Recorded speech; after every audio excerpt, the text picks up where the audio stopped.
Today I will be speaking about the growing threats for internet-connected endpoints. In 2016 alone, almost 1 in every 3 computers was subject to an attack with ransomware.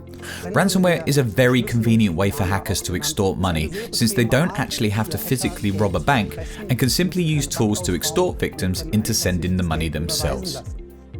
To date, 6 out of 10 types of malware commonly used can be classed as ransomware. In other words, the probability of being attacked by this methodology is rather high. The fact is that every industry is affected by it, no matter whether it is education, manufacturing, or health. We need to ask ourselves, why does it happen in the first place?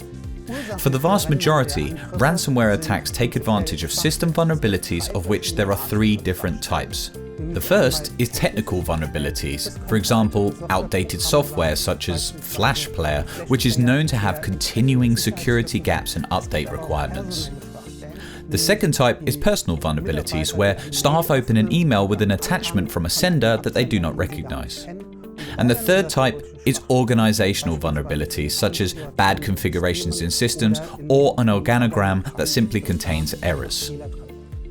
In the following, I will show you how a hacker operates. What I have prepared here is a Windows computer, and on this machine I have installed Metasploit, as well as the graphic interface Armitage. These tools are very easy to work with, and you do not have to be well versed with the commands at all. The hacker you see here has prepared an email for the victim.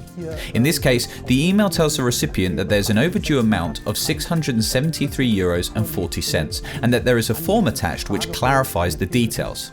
They tell them that by using this form, the victim can respond and confirm whether the outstanding balance is correct or not. There is, however, a script embedded in this form, and this script downloads the encrypted code from the internet and executes it locally. The victim now receives this email, in which the Word document is included. They may even have the document scanned for viruses. However, most virus scanners will state that this document contains no malicious codes.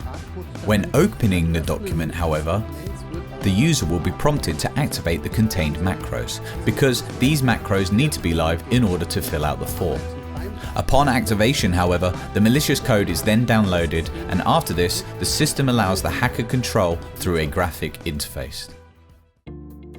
The first thing the hacker will now do is start checking what kind of system they are dealing with. This is very easily done when using these tools. They can simply right-click the mouse and select Recognize System. In this case, they can see the OS is Windows 7. Here they can address the payload by, for example, going to Explore and then viewing the files on the victim's desktop. We can see the victim's complete data from here, which the hacker can now also access and view very easily. In this case, for example, the victim's banking details. Even though they currently only have access to that single computer, via this compromised endpoint the hacker can now access other machines. This is done by carrying out a network scan in the target system to check which additional endpoints can be found there. Here we now see the additional computers that have been located, and in the exact same manner as before, the hacker can now begin to analyze this further network. For example, here they're able to see what sort of systems they are running. This endpoint here, we can see that it's a Windows server, Windows 2012 R2, and he can now attack this endpoint in the same way as he did with the first. Once they have gathered all of these additional computers into the management console, the hacker can now go on to look for all possible vulnerabilities in those target systems via this menu item Find Attacks. They then can exploit those vulnerabilities accordingly. Thus, they very easily have the ability to attack the entire company simply because one single machine has malware running on it. One single computer with one single vulnerability acts as a door opener to the entire company, allowing access to other, possibly more valuable systems in the same way. And using a variety of attacks, they can then also target it, for instance, outdated software products. So how can Barramundi assist you in this context? Our Barramundi Management Suite can help you with its various modules.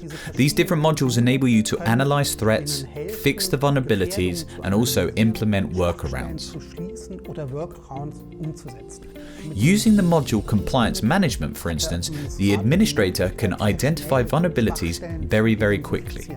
For this purpose, we have rule sets like, for instance, this one containing 17,000 vulnerability definitions. I can run these on a target system and will then very quickly receive corresponding information about how many vulnerabilities there are on that computer. On this computer here, for example, I am shown a number of vulnerabilities, almost 2,000 in total. I can even establish which of the specific pieces of software are most vulnerable. In this case, there are many outdated versions of Adobe products, and just by updating them, I can already fix a number of the security gaps. Managed software is a further module that helps you to deal with security issues. The Managed Software module enables you to download prepared and verified pre-tested packages from Barramundi and automatically deploy them very easily across your entire infrastructure. This seriously reduces the amount of work associated with third-party patching. Here, for example, there are the Adobe Reader or Flash Player packages. This list is continuously being expanded, and the administrator can update these products very quickly and easily. To execute a job, they just need to select Update Managed Software and specify which products they would like to deploy. That is to say, those which have been cleared and done. They've now got a completed job which they can deploy on all of their machines to fix those security gaps. Thus, the Compliance Management module of the Barramundi Management Suite enables you to very quickly analyze your vulnerability situation, and then using managed software, you can quickly and effectively minimize any of the threats by automatically updating outdated software products. With the Automation Studio from Barramundi, you can very easily implement additional workarounds, such as setting registry keys or replacing files, for example, to quickly and reliably fix those vulnerabilities. What's more, an Automation Studio script will tell you very quickly, almost in real time, whether these vulnerabilities have been successfully fixed. In the next video, I will show you exactly how this works.